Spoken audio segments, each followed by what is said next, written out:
Welcome to Lawyers Who Learn, where we explore how attorneys' engagement in lifelong learning fuels their growth. Join us to uncover these journeys and gain insights for your legal career.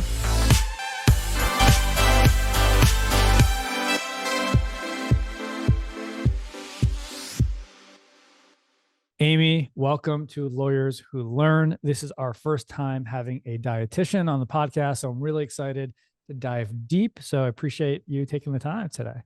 Yeah, thanks so much for having me. Such an important topic for all the very, very busy, high-performing people out there. So excited to chime in.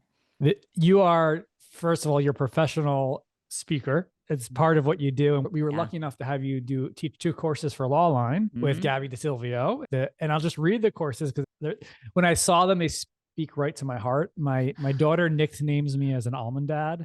Have you heard? Have you heard? Yeah. Yes, I had to do a media story on that, and I had to look it up actually. Okay, so, yes, I was like, I didn't know what it meant. Neither. But I will say, I used to be plant-based only, and I didn't run ultra marathons, but I ran marathons on it. And I followed Rich Roll, and I followed a lot of different people in that area.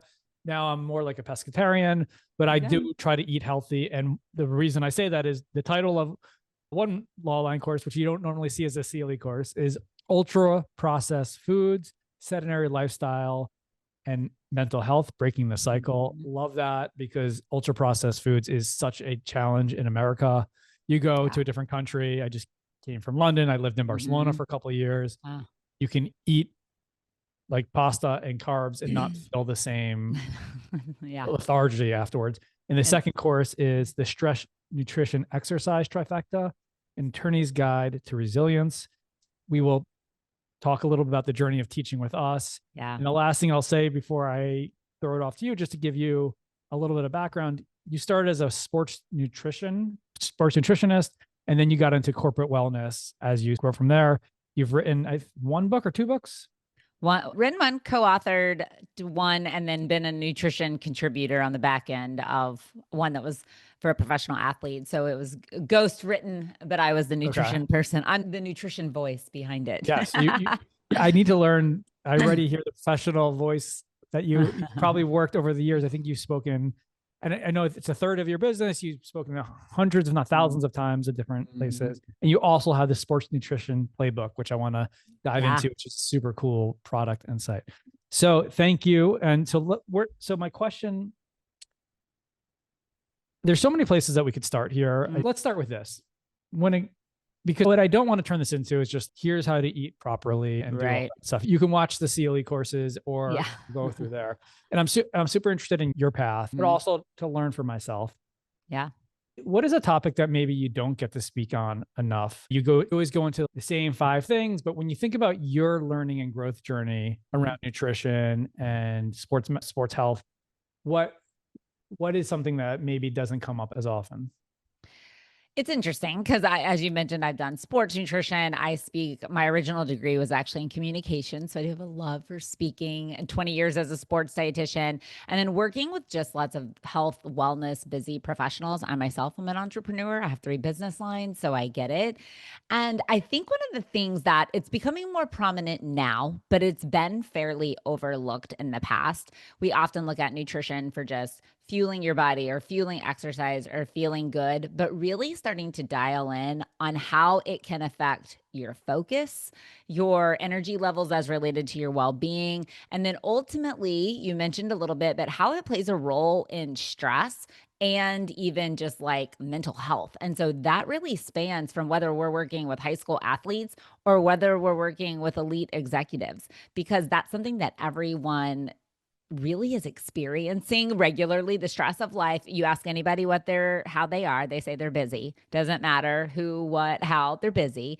And I think that we're really starting to dial in on nutrition and even hydration's role in mental focus. And then overall, are you causing more stress to your body that's ultimately potentially leading to a worse mental health perspective? Or are the things that you're eating and drinking helping you in that direction? And so it's something that I'm starting to speak on a little bit more, but it's an interesting connection because it's looking at the whole person, the holistic aspect of it, but it's starting to help people understand that like nutrition is just not food to give your body energy, to make you feel good or the food you like or whatever. It's really about fueling all the aspects of life, which makes it very interesting.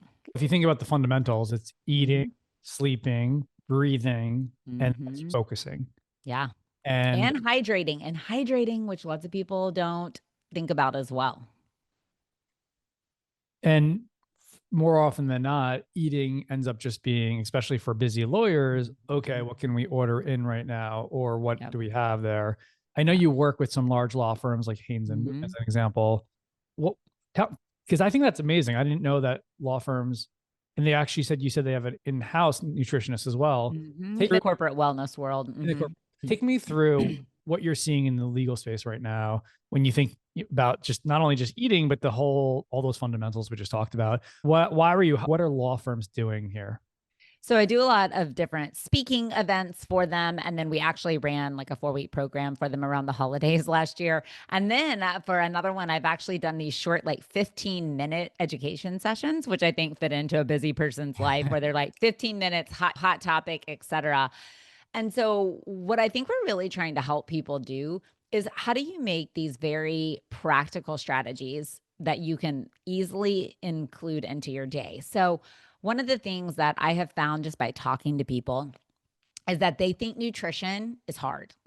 They think it's very overwhelming. There's a lot of information, good, bad, and different. Who do they listen to? Who do they trust? What should they eat this? One day it's eat this. One day it's don't eat this. Do this, do that.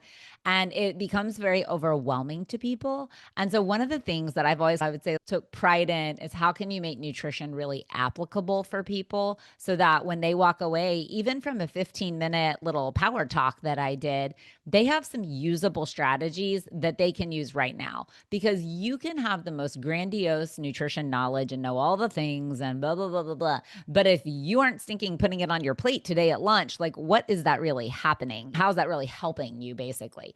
And so I am always looking at with them, how can I teach you the science quickly so that you understand what you should be doing? But ultimately it's about the implementation and how do we make it simple? How do we make it accessible? And how do we make it doable and something that you're actually going to put effort into doing? But are you talking about eating right now specifically? Yeah. Like to strategies. A lot of people think, oh, I have to meal prep for 8 hours on Sunday. You're talking to a registered dietitian who doesn't really like to cook. So I'm never going to do that. But when we talk about nutrition specifically, yeah, some of those habits, like for example, people that are running out the door in the morning, whether they're in a hurry, they have kids, they're trying to get people to school, they have to get to a client meeting, they have to get to court. What is that? A lot of people just skip breakfast, right? And so I'm like, all right, back it up. What can we do there? There's some things that you could very easily do. Make overnight oats, spend 30 minutes on a Sunday and make little egg muffin cups that you can have in the refrigerator and grab two and a banana. So it's like helping people understand where are the gaps where they're not doing well nutritionally and what are like these very simple strategies that we can start to implement, ultimately going to help you feel better, have more energy, stay more focused throughout the day, because obviously that's huge for attorneys, and then just overall feel better. Got some questions for you. So have you ever heard of the book Fit for Life? Yes. Like the old school book, like the whole program Fit for Life. The old school book. Yeah. He's where it's one of the things that he put in the book was fruit till noon. Are you familiar with that? No, that's a terrible plan. And I'll tell you his reasoning behind it was what he said was the cycle of cleaning out your what is your cleaning? What is the people always say you need to help your liver and your kidneys, and I'm like, if they were doing a bad job, you'd be dead. So what the word will help me overnight your body's in a cleaning cycle, and he said it goes until 12 o'clock. And he says the challenge is when you put food in your gut, right? When you put food in your stomach, all the blood goes there and takes away from the last stage of the cleaning cycle. And he's like, when you eat fruit, what happens is, this is what this is bad science. This is real bad science. Totally. I'll tell you what happened when I tried it. So, okay, I'd love to hear. And I'll tell you the next stage to that, but the blood's not going there. So that's one. Second thing, which is probably a little bit more mainstream than that, is intermittent fasting, which is a similar sort of thing because eating fruit to noon was a way of not putting food in your mouth. Intermittent fasting is really not eating till 12 or 1. It's great. I got the lesson on the first one, bad science. Let's go to intermittent fasting. What's your thoughts on that? Every presentation I do, David, I don't care what topic it is. I could be talking on like entrepreneurship. They'd be like, can you tell me about intermittent fasting? So I'm gonna talk to it globally, and then I'm gonna apply it to different population groups. The concept of intermittent fasting and some of what you were just talking about, don't eat till noon, don't do this, don't do that. Your body's cleaning itself. I'm sorry, bad science, just bad. I don't even know if it is science. Your body, people give the body a lot less credit than what it's really good at. Your body knows how to operate. We want you to fuel your body. We want you to put food and nutrition in it. A lot of the people that do intermittent fasting are often looking to lose weight. If you look at pretty much all of the research, it is on overweight or obese individuals, typically that have type 2 diabetes or pre-diabetic. So that's a different population group from like an active fit. I'm hitting the gym at 5:30 in the morning so I can be in court at 8 a.m. Different population group. So the concept of intermittent fasting is that you're only eating for 8 hours. Most of the time it's so people eat less because they want to lose weight. Usually that's the goal. My take as a registered dietitian is that your goal is to fuel your body. Like fuel to your body is like gas to a car. Running a car on very low gas or bad quality gas is always going to be bad. And when you start to look at all of the protein research and all the different things, we're talking about, we want people eating in the morning and getting protein and really helping stabilize their blood sugar. I have listened to a lot of people in my 20 years tell me what they eat. People that eat less in the morning crave sugar later in the day. End of story, like all the time it happens. So intermittent fasting, this is to my population groups.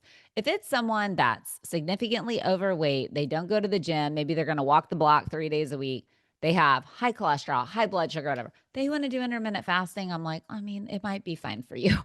I have high performing people that need to focus. They want energy. They're hitting the gym. They're trying to be their best selves. I think intermittent fasting is a terrible plan for you because say you have to go to the gym before work in the morning and you can't eat after. That is totally counterproductive to anything in the protein and sports nutrition world that we would recommend. One of the other things that is part of intermittent fasting, but it's separate because they're mutually exclusive, is you want to try not to eat past 8 p.m.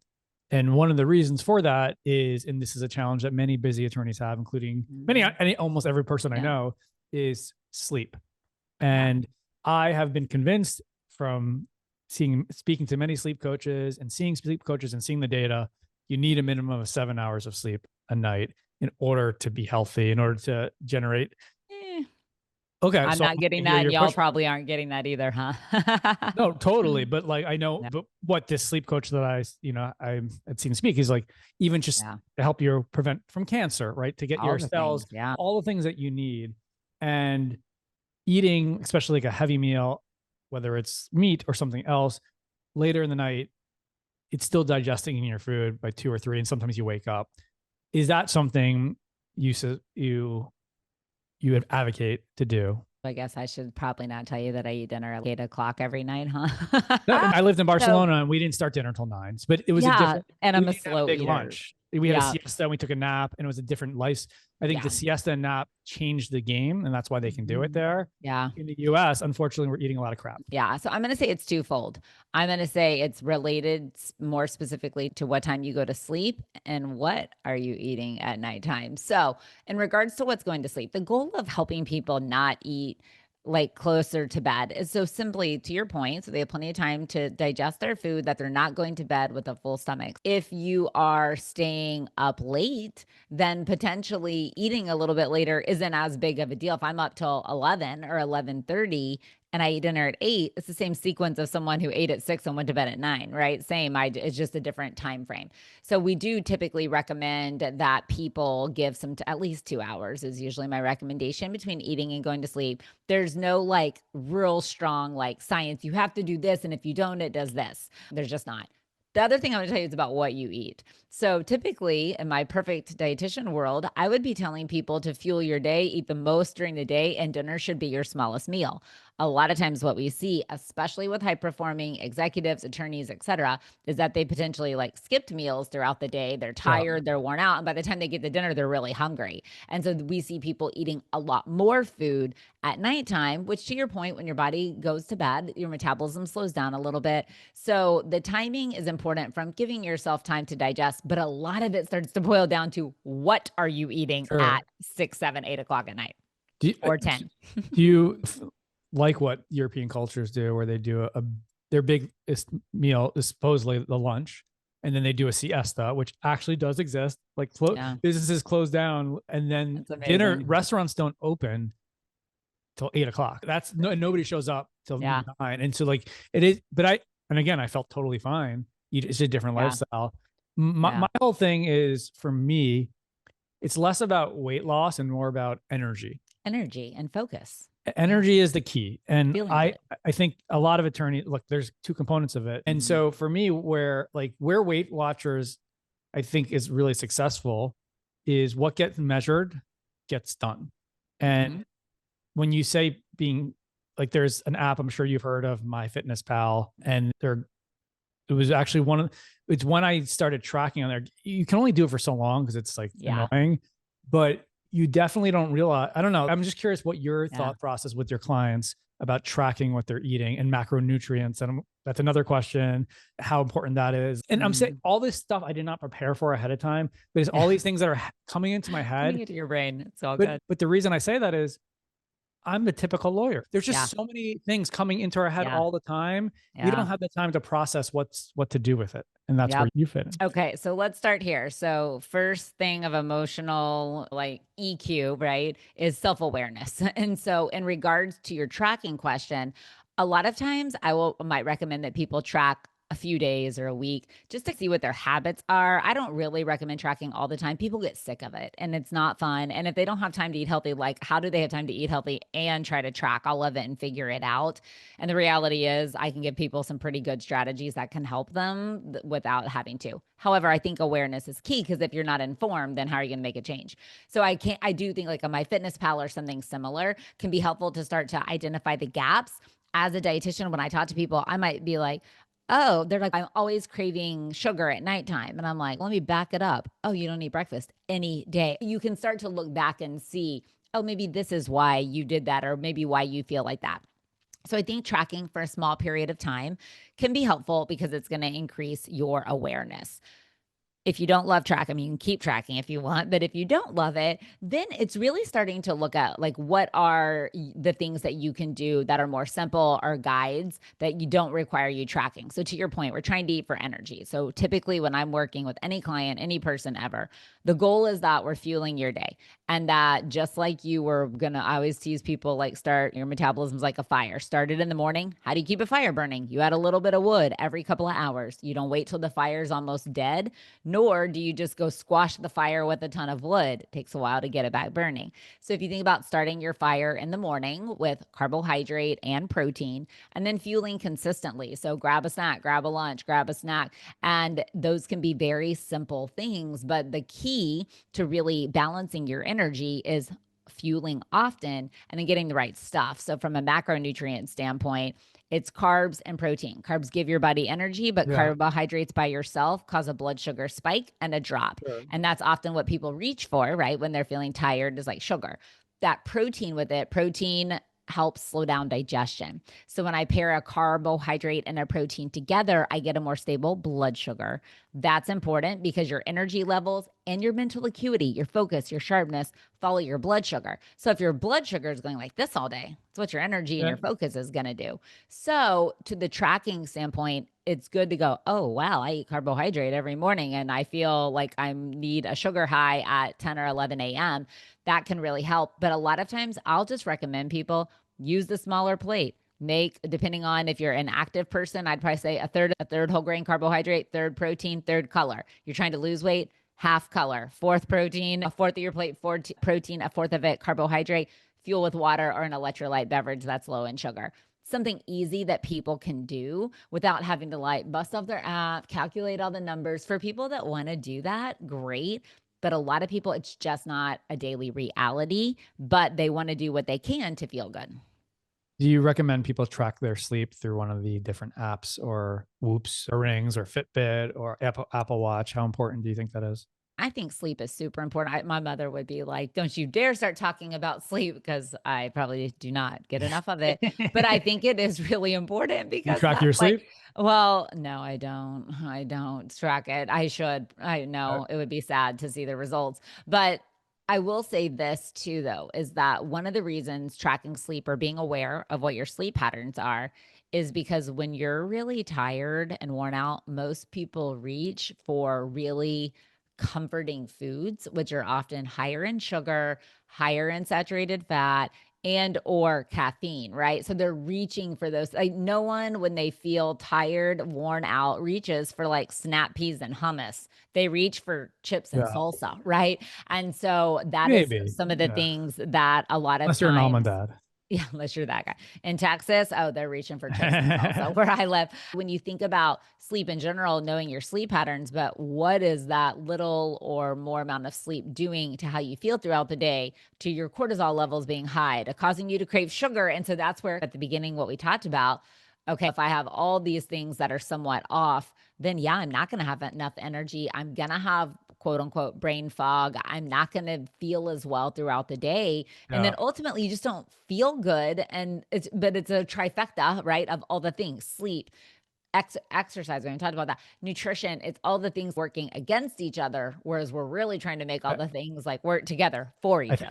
I think I gotta know the answer to this based on your energy level, but let's see. Do you do yoga or meditation?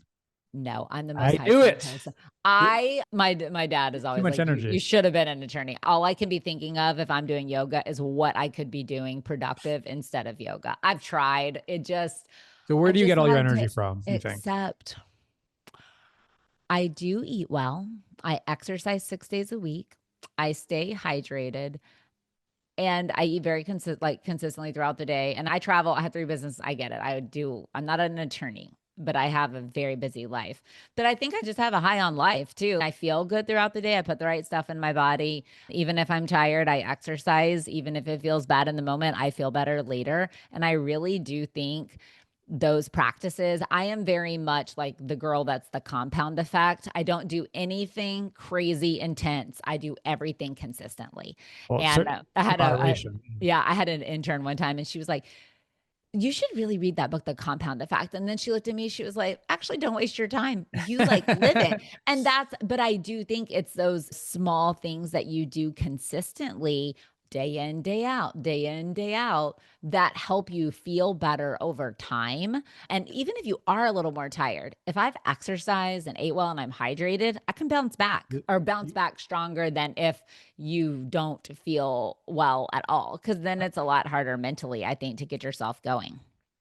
I haven't read The Compounding Effect, but it sounds similar to like Atomic Habits. Like you do a habit and you build off that habit. Yeah. It's the concept of small, seemingly insignificant things done over and over again add up to results positively or negatively. I remember, have you ever heard of the workout, that hard 75 that a lot of people do, where it's like 75, you see it a lot. My CrossFit friend does a lot of it, where it's like, you literally have to be like, you have to work out twice a day. One of the workouts has to be outside. You have to be reading a book. It's a lot.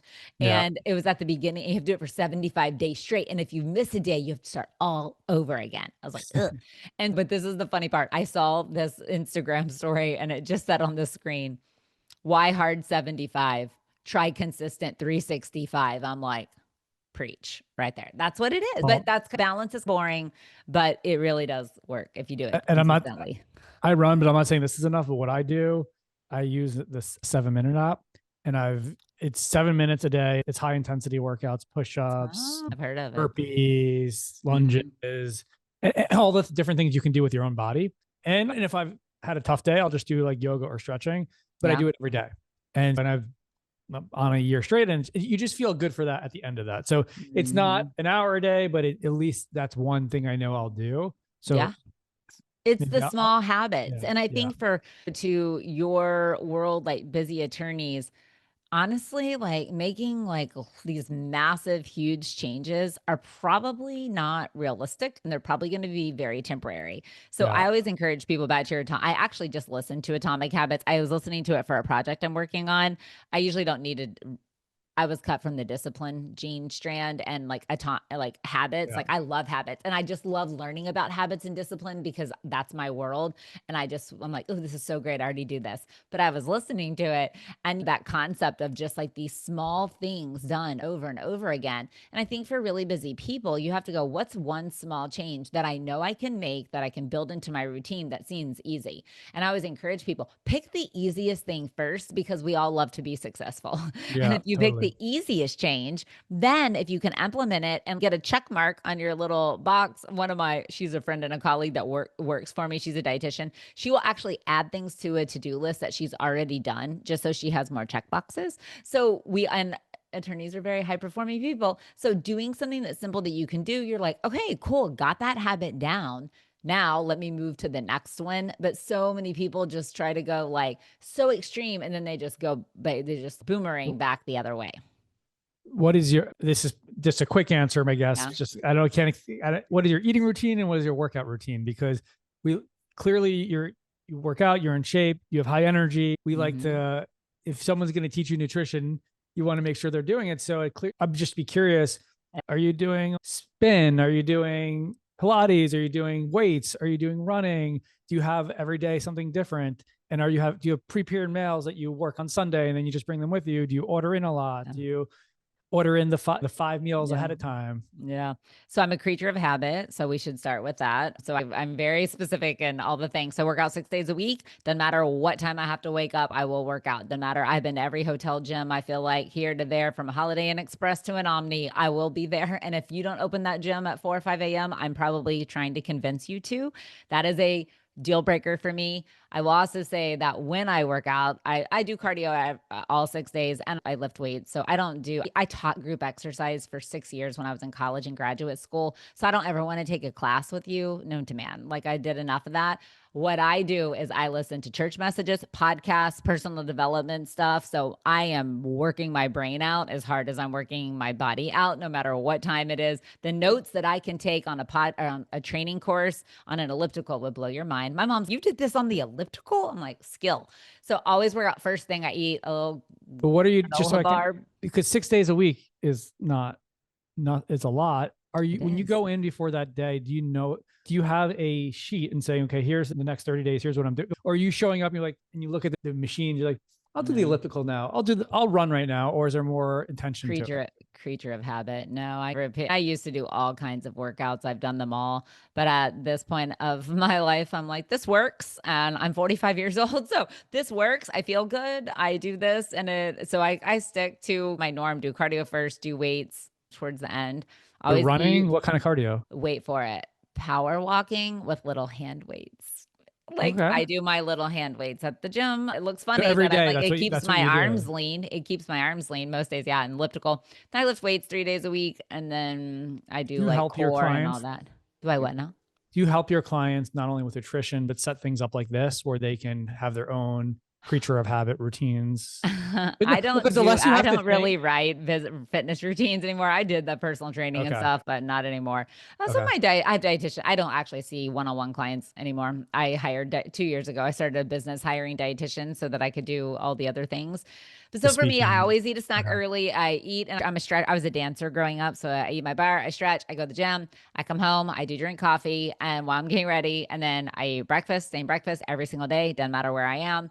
And then I probably am full for 3.5-ish, 4 hours. I eat lunch, then 4-ish hours. I usually eat a later dinner.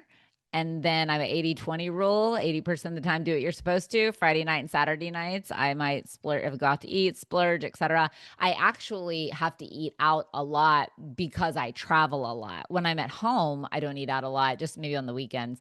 But other than that, people are like, it's so hard to eat healthy. And it is, but you can. I was on 6 trips in October, all different states, airports, tarmacs, you name it.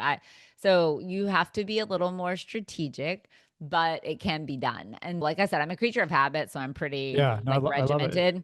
And that doesn't work for everybody. And I get it. Like my tennis shoes, socks, and workout clothes are on the floor the night before. I sleep in the workout shirt and sports bra that I'm going. My mom's, you are already going to the gym before you go to bed at night. You're ready to go. And but building in those, like whatever it is for people, like whatever that sustainable habit is for them, building that in. How does it work into your day? Do you need to have the shoes, socks, and clothes on the floor to make you get up and go to the gym, to make you remember, okay, yeah, I committed to this? And for people that really are not cut from the same DNA strand that I am, also people like put reminders on their phone, set like a health appointment, a workout appointment. And then just if you had a client and they had to reschedule, you don't just omit and delete the client meeting, you reschedule the client meeting. And so for me, working out in the morning is my favorite thing. It's more quiet. I don't care what, I don't care how early I have to get up. It's like my little solitude thing that I like doing. And if I waited to work out later in the day, it would be too much. So everyone has to figure out what that is for them and then plug it into their day and then try to be consistent with it. Are there any foods you avoid?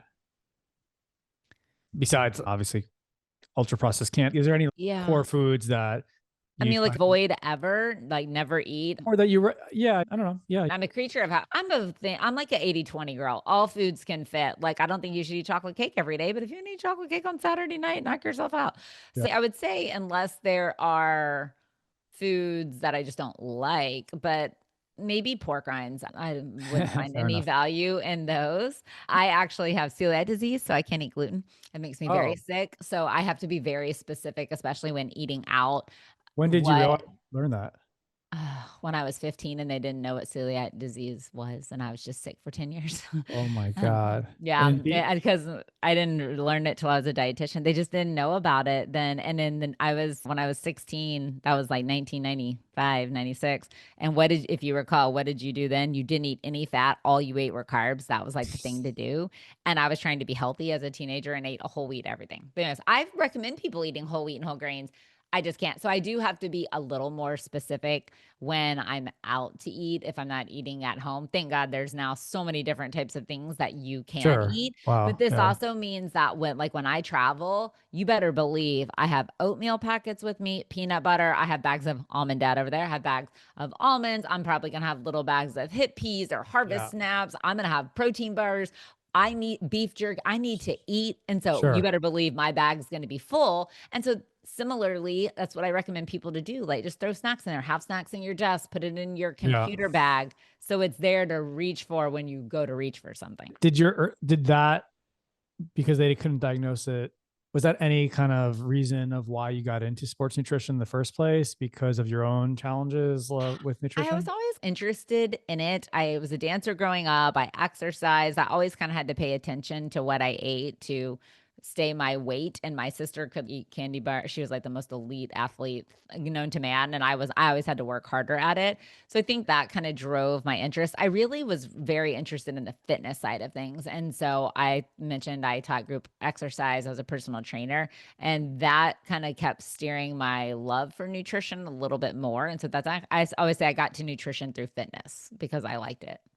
Yeah, certainly they're very closely related. Yes. Let's just talk for a few minutes about the 3 businesses that you run. Yeah. Can you tell us just quickly what the 3 are, and then we'll dive a little bit. 100%. So my Amy Goodson RD business, so that's my business that I've had now for 9 years. Kind of me, I do a variety of speaking engagements, media. I work with brands, develop programs, work as a consultant, etc.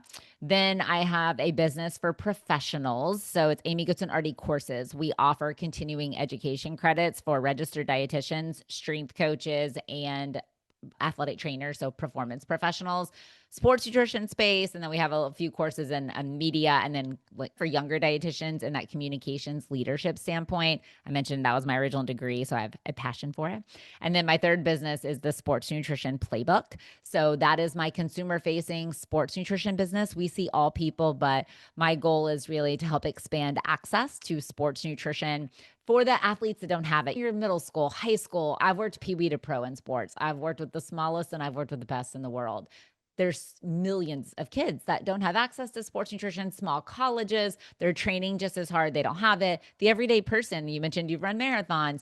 There's so much information out there. People are confused. So I started that business 2 years ago, and I have registered dietitians, sports dietitians that do all virtual counseling. And then we also started taking last year medical insurance for one-on-one nutrition counseling. A lot of people don't realize this, but 94% of people can see a registered dietitian for free on commercial medical insurance. So this was really a way to help meet my passion and my goals, and that it expands access because so many people actually have free services. So that is a fun part of my business. We have a small college program that we can work with smaller colleges, provide an at-based sports nutrition program, and then see their athletes on insurance. So it's a fun world. I've really been fortunate to get to marry all the things that I love. I love speaking in media. I love educating in that world. And then I love my sports nutrition love. So I was like, hey, it took me a hot second, but why not just have a business for each? And that's probably why I shouldn't wear the Oura ring and measure my sleep. So each one is a separate incorporated business. With They're its all own like P&L? DBAs under Amy Goodson LLC. So I have Amy Goodson RD, Amy Goodson RD courses, and then the sports nutrition playbook. So they line up under my LLC, but there are Got three it. different arms, You treat three them different separately. three different websites, three different social media channels, three different entire realms of people. So yeah, we treat them totally separately. Got it. Yeah, it's I fun. know they're all your babies, but which one are you most passionate about, and what? Like right now, I should say. Or where are you spending most of your energy? How about that right now? So I would say, I don't know if I can give you a one fold. Like my sports nutrition business, I love because that's a passion area. And I have a passion to expand access to sports nutrition and also help dietitians be sports dietitians. Can you define sports nutrition? Yeah, so it could be, it's wide, but people that are working with very active people, that could be the average everyday person that's training for a half marathon. And that's the most elite athlete that's playing college sports, pro sports, et cetera. But it's really focusing on obviously all nutrition, but then dialing in on specific plans for pre, during, post exercise and training and travel and competition and all the different things. Could also be manipulating body composition, whatnot. So I love that world because my two passions are help dietitians be sports dietitians and help sports nutrition be available to more. And if you were to ask me, myself, Amy, what's your favorite thing that you do every day? I love a lot of things, but I love public speaking. I love educating. I love being able to help teach people whatever it is, make it practical, make it easy. So if you're like, what gives you a high? I would be like standing on a stage talking. I love that. The beauty of all the businesses is you can marry them all together. Really, I've said it 5 times today, but people are overwhelmed with nutrition. And if we can help make that more practical, easy, where they walk away from a presentation I did, something that I spoke at, or something that I was involved in, and or my dietitians meeting with one-on-one, and they were like, you know what? I can do this. Like, to me, I have check plus, like I've done my job, and that doesn't mean it's going to be perfect. And they're not going to probably track every macro and get them right. But if they can make one change that improves their energy, their focus, how they feel, they have more energy to chase their kids around or whatever that is, feel better at work as an attorney, then to me, that's very fulfilling. We're going to dive into public speaking in a moment because I want to hear your journey there. And I love public speaking too, as do a lot of people, but I think to love it. And it's another thing to get yourself the opportunities to do it time and time again to have the impact. Yeah. So I want to hear about that. Just to talk about sports nutrition for a second, I can tell you from my personal experience and from seeing my kids who are all on the track team and cross country team, they all come back. What is the number one thing they say when they get home at 6 o'clock, 7 o'clock at night? They are ravenous, right? And when I trained for the marathon, many times I felt like I gained weight because you're so hungry. Yeah. You're not even like, I was stupider back then, but you would eat like 4 slices of pizza after a 12-mile run or whatever it is. And I think that it's a really interesting point that you bring because it's so much easier to eat healthy when you're not active because you're not freaking starving all the time. True. But for me, it is true. And runners especially, oh my gosh, they run so much. But oftentimes they don't have to be hungry. They just need more nutrition. So we need to make sure they're consuming enough throughout the day. If I'm fueling their body well, they shouldn't be that ravenous throughout the day. Well, a lot of athletes. I mentioned I don't eat meat. So that's probably they're not eating enough during the day. And so a lot of people don't equate. They're like, oh, I ate this or I ate that. But a lot of times for athletes, young and or like more recreational marathon runners or whatnot, a lot of times they're not consuming enough nutrition. So later they're starving. The other thing specifically with running is you burn carbohydrate, especially at high intensity running or track or sprinting, burning a lot of carbohydrate. And sometimes that makes people just crave carbohydrate. If you burned a lot of carbohydrate and all you eat is carbohydrate, your blood sugar's up, down, just makes you hungrier. So it really is that balance of working one-on-one to make sure we're getting adequate carbohydrate, but that we're balancing that with protein, because protein is going to be what helps balance your blood sugar, because it helps slow down digestion a little bit, kind of creating a more stable blood sugar curve, and can help keep you from being as starving at that next meal or snack, whether you're sitting at a desk or a runner, either way. Random question that was geared towards like eating right is gut health. Because I know if you're eating certain types of food, it actually completely changes your gut health. And you learn more about it. Actually, it can affect your body odor and other things like that, depending on what you're taking in. How important is thinking about probiotics and everything surrounding gut health from what you eat? Yeah. So gut health, super important. I am not an expert. If you want to follow an expert, my friend, Dr. Heather Findlay, is like all things gut health. She has a PhD in like clinical nutrition. She's like gut health. However, we know that 70% of your immune cells are actually in your gut, like in your microbiome. So trying to eat whole foods as much as you can. You said prebiotics, probiotics. So prebiotics are going to be sometimes those higher fiber foods that are going to help feed the good guys. So the probiotics that you're going to find in things like yogurt and kefir and fermented foods. If you don't love those types of foods, I would recommend taking a probiotic. There are things now that are like fortified with it. Yogurt's always going to be your best bet. If you love smoothies, putting kefir in a smoothie, it's a little tart, but putting that in there can be helpful for probiotics. But super important. Gut health is its own topic, and I do not claim to be a genius in it at all. But think about what you're putting in your body every day. Like we talk about the ultra processed foods, like junk in doesn't necessarily lead to the best makeup of your gut microbiome and all the different things. And it does affect more things than I think we exist. That is such a complex area, but it all things. And I would say if you don't eat those foods, then probiotic would be for sure. I am so glad you have 2 courses with us, because these are things that many professionals, especially attorneys, just don't have time to figure out. Yeah. And that's why before the program, we looked, there's hundreds of thousands of reviews and ratings on the course already. And you just did it recently. And that just goes to show the demand and the need to better understand nutrition. Before we get to the public speaking, and we can wrap up on that area because it's such a great area, what are some books that you would recommend that doesn't have to be about nutrition, but books that we have a reading list that is a searchable site that everyone who's a guest has shared 1 to 2 books that have been impactful for them in their growth and their career. It could be about nutrition, could be about anything else. And it could be something you can literally take out your Kindle right now or search it on the web.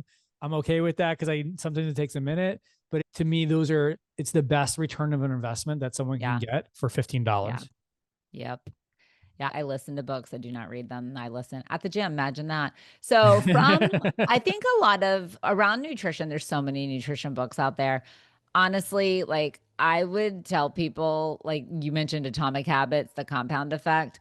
A lot of nutrition is behavior. I think a lot of people realize like grilled chicken's better than fried chicken, shouldn't eat cookies 3 times a day, probably shouldn't eat tons of packaged foods. I don't know if that's rocket science for an educated attorney, but the key is like, how do I build that into my day? So I love the habit facing books because it's about how do you create those habits? And then you can find your favorite nutrition book to include that.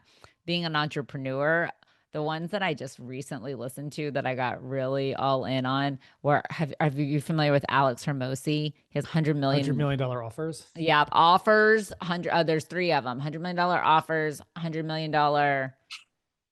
Oh no. What? It's been a few, like I finished them all. He has 3 books. So, hold on. I'll look it up right now. Oh my gosh. It's offers. Wow. But anyways, I like them all. Yeah. Let's see. So so it's $100 million offer, $100 million leads. Leads here. And there's one more. There is one more, but he's not showing it on his site so easily. So offers wasn't my favorite. I like leads. Leads was really interesting. And the offers, other one, I read it. I was expecting more from it. Books. Okay, here we go. $100 million offers, $100 million leads, and $100 million money models. Yeah, that's a good one too. If you're entrepreneur-esque, those were really cool. So those are entrepreneur books. They don't help you in nutrition at all, but they're interesting if you like business. Is there anything that's, I don't know, sometimes it just helps even to share the one, like the $100 million models. Is there anything that you can remember the why was impactful for you? Or No, I have 3 businesses, and learning to think bigger, all the different, think bigger. And, oh, how do I do that? Oh, I use my lead magnet for that. We could do it like that. You know what I mean? For me now, because we've been doing this for a while and we have a CRM and we have this and we have that. Yeah. How do you market that? How do you do that? How do you maximize what you're doing with some of those things? So from the business side, those have just been 3 that I have listened to recently. And then, like I said, I just listened to Atomic Habits, those things. I don't read any nutrition books. I have a double master's degree in exercise and sports nutrition. I look at nutrition stuff all the time. I'm more looking, if I'm looking at like research, but I don't read a lot of super nutrition books, I would say. Sounds crazy, I know, but I don't. But what about with public speaking? Have you done how have you become such a great public speaker? Is that natural talent? Have you worked with it? Have you hired a coach in the past? What have you done to learn and grow to become who you are? Yeah. So I have a degree in communications. I will say I probably have some natural skill and ability from the time I was a kid. I was an amazing memorizer growing up. So like in school, if there was a role to be played, I would often get it because I could learn all the lines. And I loved being on a stage. I mentioned I was a dancer. So I loved performing, and I was really good at memorizing. And at church, I'd be like the head little Christmas pageant thing. So I always had a knack for it. And probably just as a skill set that I was naturally had a little talent for. But then when I went to school, I loved communications. I really didn't know what I wanted to do, but I knew I could do that in any realm. And so I started there. And then really, because I was very fortunate when I started working in sports nutrition. I worked for a sports medicine facility that was a part of a big hospital system. And we worked with tons of like high schools and whatever. And I worked for TCU athletics for 10 years. So I was forever getting brought in to speak. And then I just sought out every opportunity that I could. I have talked to 9-year-old baseball players in dirt, sweating. I've stood on weight room benches. I just did all of that. And then I started in my world, there was opportunity. When I became a sports dietitian, there weren't as many of us. So different companies and brands were always looking to learn more and hire speakers to go speak on their behalf. So I started doing a lot of that on my own early in my career. I worked for an executive health program as well in my full-time job. And so I would go speak at companies, do corporate wellness stuff. So I loved it. So I just sought it out. And forever, it was a part of my job. I got paid to do it, but I always just did it. And then of course, like anything, the more you learn, I have never had a coach, but I've taken all kinds of courses on it, learn, listen, and I do quite a bit of media. Now I have been media trained about 15 times, and that's actually very strategic it's very helpful, I should say, for public speaking as well, because if you can learn to talk in sound bites like you do in media and speaking, you use they overlap with a lot of the same skills. So I have had a lot of training there, but yeah, it's just a love. So I seek it out, and a lot of people now ask me to speak. I still submit proposals to events and things of that nature, but a lot of it I think now is built on what I've done professionally, and people want me to come speak on those topics. I do a lot in the dietitian world. I speak a lot actually in the coach, athletic trainer, strength and conditioning world as well. And then now in the dietitian world, do a decent amount in the business entrepreneur side of things too, because I've built that out. And that's obviously not a skill set all dietitians have. I know you probably only a few more minutes, if that's okay. Do you have a few more minutes to go? I'm fascinated by the fact that you said you've been media trained 15 times. I'm sure there's exaggeration in there, but and I hear in your voice. No, actually, it's probably 15, but over the course of 20 years, probably 15 times. So I'd love to hear a little bit about that. And I do hear when we're speaking now, I hear the tonality and the way you speak. And I'm wondering, and I would like to pick that up some more, but I was wondering if that is part of the training as well. I've definitely learned whenever you do media training, and I'm like hardcore traditional TV media, that I've done tons of that type of work. And so when they train you, you learn very quickly on how to use your tone, how to use your voice, how to use all the things. So yes, you learn body language and those types of things. You also learn quite a bit about how you create messages in your head and how you can quickly learn to answer a question. If you're asked something you don't know, how do you bridge away from that? How can you talk in what we call in the media world sound bites, so that you're giving people more specific, shorter amounts of information that they can remember, and sticky statements, even you could remember them like that. So the media training actually helps, because if you can move that over to the public speaking space, you can become more accurate, et cetera. A lot of young dietitians will be like, how do you, when you niche a topic and you know it well, you no longer are thinking about what you're saying. So you can think about how you're saying it. So a lot of the topics I've spoke on so much, I know what I'm saying. I don't really have to process the information. So I can now look at who's in the room and how can I make this most applicable? What examples can I use? How can I slow down my tone? If I ask people, do you know anything about nutrition in the room, and nobody raises their hand, I'm like, back it up. We need to dumb this down a little bit. And so I think I always tease people that practice doesn't make perfect, but it makes you a lot better. And the more times that you do it, the more I think you can start to hone in on your skills, what that is that works for you, because there's different types of speakers. There's storytellers, there's this, there's that. And now I listen to people, I go to conferences, and I listen to see what drew me in, what pushed me back, why did I want to listen? And I try to learn accordingly by watching and listening to other people. There's an argument to be made that everybody should be media trained in some form in this day and age, because the one thing that AI can't take away, at least today, is how you communicate right now, or in person, or on a stage, or your knowledge of a topic. It can copy your writing, it can do your writing, but it can't speak for you, at least yet. So I appreciate that. But why just so I can understand, the 15 times was you're going to be on, let's say, NBC, and you're like, okay, before I go on, I just want to make sure I have it. And you would hire them, or somebody would say, no, I've worked with lots of brands. And so they'll media train. So for example, for a long time, I was a Texas dietitian for our state. I was a media rep for our state. So like every other year, they would bring in a company or whoever to media train the 10 dietitians or whatever that is, to teach us how to speak concisely on this. And then there's oftentimes brands that I've worked for, and they will media train you to A, teach you the points, but then also B, how to utilize their messages, et cetera. So I've done obviously virtual things and listen, but there is nothing that can replace an in-person media training where you are like rolling hot, you're interviewed, and you have to actually they video you and then they critique you, people in the room. Totally. It's very helpful. And whether you're speaking on a stage, you're speaking in a boardroom, you're leading a small group, or you're just communicating with people, everyone needs to know how to communicate. And the better you can be at that, the more successful you're going to be at getting your point across, helping people understand what you want them to do, what you're saying, et cetera. So I definitely stand by learning communication. It's just such an important part of this day and age. And people are so bad at it.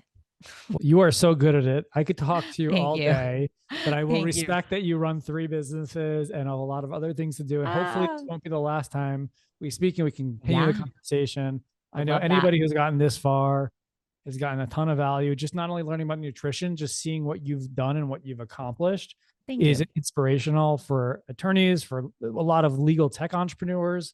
Listen to this. I interview a lot of people in legal tech, so it's very similar. What do they say? If you love what you do, you never work a day. I don't feel like you're going to get burned out. I'm like, I'm not. I got 45 years to tell you I'm not. Like, when you do what you love, I don't know, even if it's hard, it's worth it. So I love that aspect about what I do. I would say when you love what you do is yes. The bigger part is when you have a clear vision of what you're trying to accomplish, because if you just love what you do and you're like, okay, now what? Or there's a wall that comes in front of you, and you clearly do. And I love that. I think you might want to at some point add this media training, this communication training to what you do, because I do quite a few of them in the dietitian world. Okay. Makes sense. Well, thank you. And thank everybody for having taking me. time. Absolutely. And I'll see you everybody at the next one. So thanks again.